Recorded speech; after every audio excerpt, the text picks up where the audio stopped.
কি ঈদে ঘরে বাইরে দাওয়াত খেতে খেতে ভালো মন্দ খেতে খেতে মুখের রুচি উল্টাপাল্টা হয়ে গেছে। এখন আর মাছ মাংস কোনো কিছুই ভালো লাগছে না। মনে হচ্ছে একটু ভর্তা হলে খুব ভালো হয়, তাই না?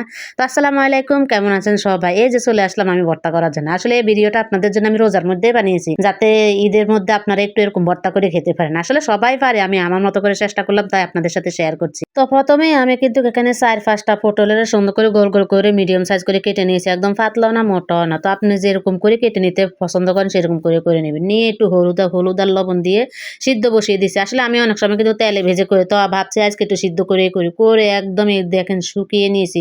আমি একটু চুলার উপরে রেখে একটু রুমে এসেছি, যাই দেখে একদম পানি শুকিয়ে একদম একটু নিচে দিলে গেছে। যা হোক ওই কড়াই থেকে এখন নামিয়ে নিতে হবে।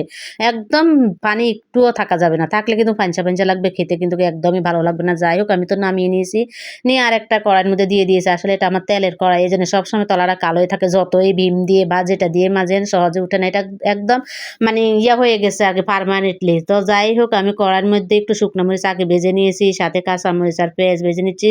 এখন একটু কালো জিরা দিয়ে দিব। আসলে কালো জিরারই কিন্তু কি আসল স্বাদটা, এই কালো জিরাটাই আপনার পটলের এই ভর্তাটার স্বাদ বাড়িয়ে দিবে। তো অল্প একটু কালো জিরা দিয়ে আমি হালকা একটু ভেজে নিব, বেশি ভাজা যাবে না, বেশি ভাজলে কিন্তু কি তিতো তিতো লাগবে। তো ভাজা হয়ে গেছে, আমি সাথে কিন্তু পেঁয়াজটা মিশিয়ে নিয়েছি।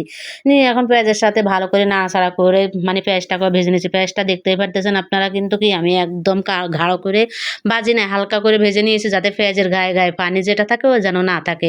তো আমি পটলগুলোকে একটু তেলের মধ্যে ভেজে নিচ্ছি। আসলে সরিষার তেলের মধ্যে ভেজে নিচ্ছি, যাতে ফ্লেভারটা সুন্দর আসে। তো আমি পটলটাকে একটু ভালো করে ভাজা করে নিচ্ছি, একদমই পানি থাকবে না। পানি তো দেখতেই পেলেন আমি অনেকটাই শুকিয়ে নিয়েছি, একদম শুকিয়ে গেছে পানিটা। আর এখানে তেলের মধ্যে ভেজে নিলে অন্যরকম একটা ফ্লেভার লাগবে, এই জন্য তেলের মধ্যে আবার একটু ভেজে নিচ্ছি।